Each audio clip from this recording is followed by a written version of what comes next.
All right, buckle up, everyone, because today we're going deep on something a little bit unexpected. Yeah, it's definitely not your typical Sunday stroll through the park. No, not at all. We're tackling polytheistic Satanism. Ooh, yeah. Now there's a phrase you don't hear every I day. know, right? And you might be picturing like pentagrams and spooky rituals and all that. Right, kind of stuff you see in movies. Exactly. But this particular branch of Satanism, well, let's just say it throws a few curveballs. It kind of flips the script on what a lot of folks think about Satanism, Yeah, right? totally.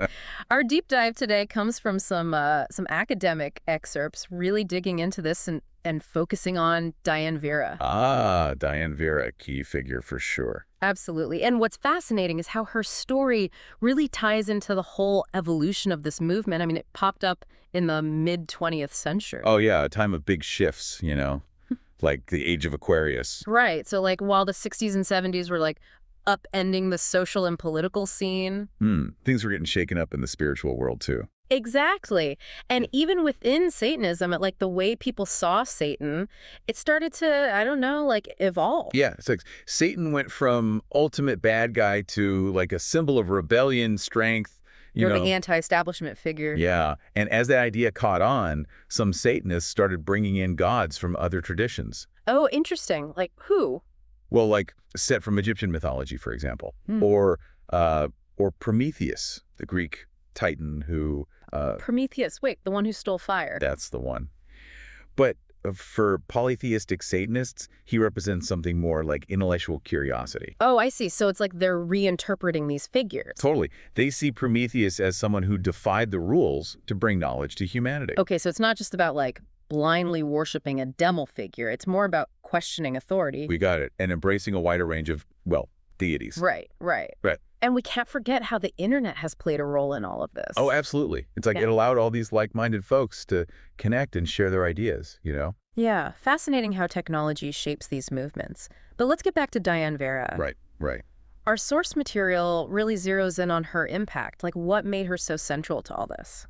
Well, she's really known for her work with the Church of Azazel, and her personal story is, well, it's quite something. Yeah.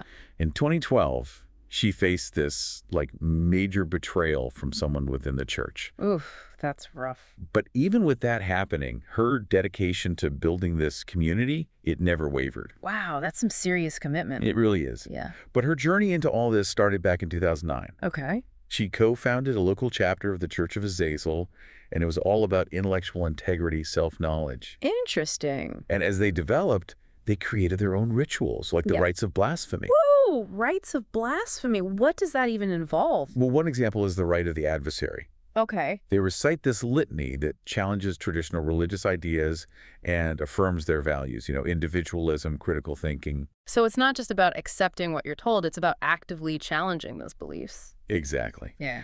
And Vera's influence goes beyond rituals, too. She was really early in using social media to connect theistic Satanists online. Ah, so building community online. Yeah, way ahead of the curve. That's smart. But what about the philosophy behind it all? Like, what were some of her big contributions to the movement's beliefs? One of the most important is her focus on the here and now, Okay. She wasn't into all that speculative cosmology stuff. Right. It was about applying these beliefs to everyday life. So not getting lost in abstract debates, but like, how do these beliefs affect your actions? Exactly.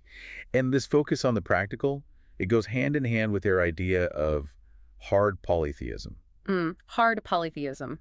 I'm not sure I'm familiar with that term. Basically, it's the belief that there are multiple gods, each with their own distinct powers and personalities. So not just different names for the same divine force. Nope, these gods are seen as separate, autonomous beings. Okay, so a direct challenge to the idea of one all-powerful God. Right. And in their practice, they see these gods as individuals you can actually have relationships with. So you might choose to focus on certain deities whose, like, attributes resonate with you. Exactly. Honoring them through rituals or acts of devotion. It's like a very personalized spirituality then, right? That's a core part of polytheistic Satanism. Mm-hmm. And this whole personalized divinity idea, it leads to another fascinating thing Vera talks about: spiritual polarization within society. Spiritual polarization, what does that mean? Well, she argues there's this fundamental clash between, like, Abrahamic faiths Okay. and non-Abrahamic paths, like polytheistic Satanism. So it's not just different beliefs, but like a deeper conflict. Yeah, according to Vera, and she even suggests that the gods themselves might be involved in this struggle. Wow, that's a pretty intense concept. So the gods aren't just watching, they're actively shaping things. That's the idea. And this conflict, it plays out in our choices, our values, even how we build our societies. It's a lot to think about. So with all this talk about gods and spiritual battles, what about their actual practices? Is it all rituals and chanting? Not really, no. It's not all like incense and chanting and all that. Okay. Vera and the Church of Azazel, they really put a lot of emphasis on intellectual growth, critical thinking. So it's more about like using your brain than just blindly following a set of rules. Exactly. They encourage you to question everything, have deep discussions, really try to understand the world around you.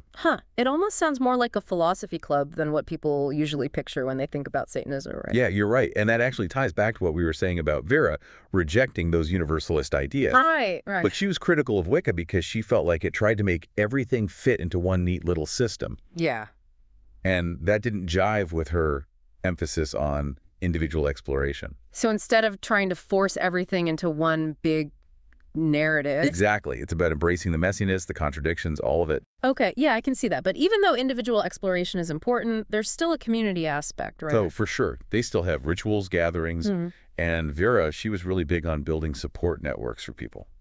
You've mentioned the Church of Azazel a few times now. Can you tell us a bit more about that? Like, what is it exactly? Sure. The Church of Azazel, it's like a focal point for people interested in this specific branch of Satanism. Okay. It's a community hub, but it's important to remember polytheistic Satanism, it's a diverse movement, lots of different interpretations and groups out there. So the Church of Azazel is just one expression of it. Exactly. And when we talk about community and shared practices, we got to talk about ethics, the framework that guides their interactions. And this is where things get really interesting. Okay. Because you might think, oh, Satanism, they must have all these strict rules, commandments, all that. Yeah, the fire and brimstone kind of stuff. Nope, not even close. Instead of a prescribed moral code, they emphasize personal responsibility, autonomy. So it's more about people developing their own moral compass. You got it. It's about empowering individuals to figure out their own ethical path. But I imagine even a community that values individual freedom needs some kind of guidelines, right?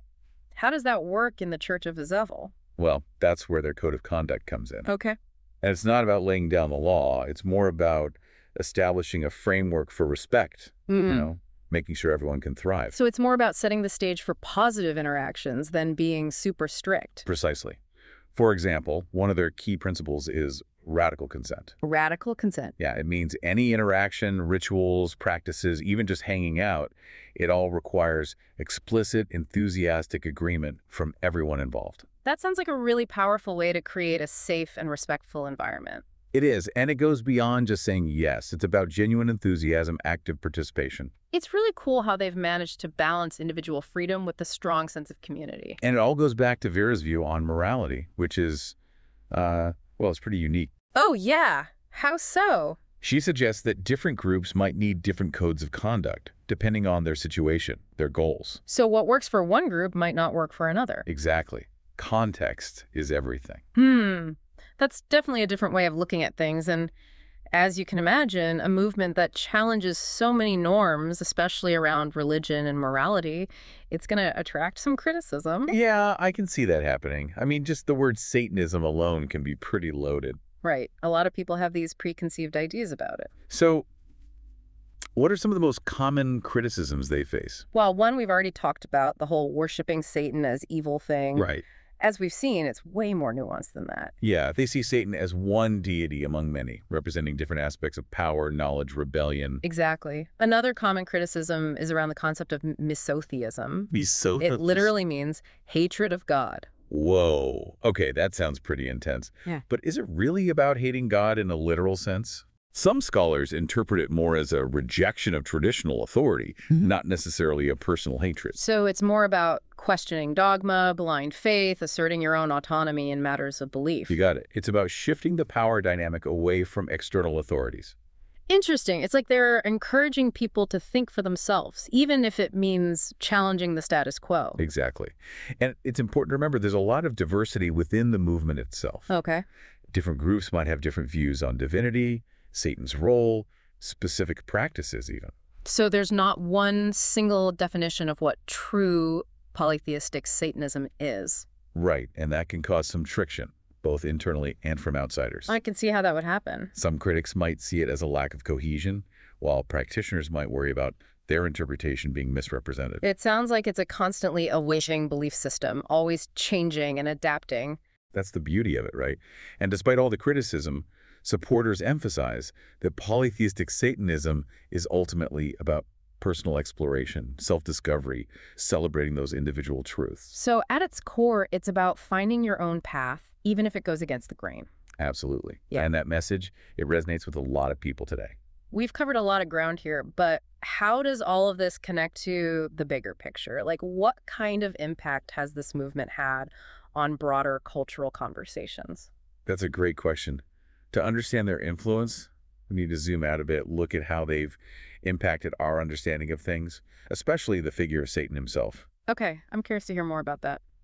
I think for me, what's most interesting is how polytheistic Satanism, even with all the baggage that name carries, it kind of reflects these larger changes happening in society. Oh, so? Well, we're seeing more and more people questioning authority. Yeah. They want to find their own meaning, create their own spiritual paths. Yeah, like a DIY spirituality thing. No, exactly. People aren't content with just accepting what they're told. Mm. They want to explore, try new things, and build something that truly fits them. And that need to find your own truth, your own way, it makes sense in a world that feels, I don't know, kind of chaotic sometimes. Totally. And that need for agency, for meaning, it's only going to grow as things get more complex. So polytheistic Satanism, even though it might seem fringe to some, it's tapping into something deeper, right? The shift in how we think about belief and spirituality. Absolutely. It reminds us that even belief systems that challenge the norm, they can offer valuable perspectives. It's like they're holding up a mirror to society, showing us our fears and our hopes. Exactly. And it leaves us with some big questions to think about. Like what? Well, like, what does it mean to embrace multiple truths in a world that often wants things to be simple and certain? Yeah. And how do we balance individual freedom with the need for shared values, for community? These are questions that go way beyond just religion or spirituality, don't they? They really do. They get to the heart of what it means to be human in a world that's always changing. And as our understanding of the world keeps evolving, I bet we'll see even more diverse, unconventional approaches to belief popping up. Oh, for sure. It's exciting and maybe a little scary, too. It's like we're heading into uncharted territory. But the one thing we can be sure of is that humans will keep searching for meaning, for connection, and that search will lead to some pretty fascinating expressions of belief. Well, on that note, I think we've reached the end of our deep dive into polytheistic Satanism. It's been a wild ride, hasn't it? It really has. I know I've had to re-examine some of my own assumptions. That's what we love to hear. Remember, this is just the start of the conversation. There's always more to explore. So keep digging, keep questioning, and thanks for joining us on the deep dive.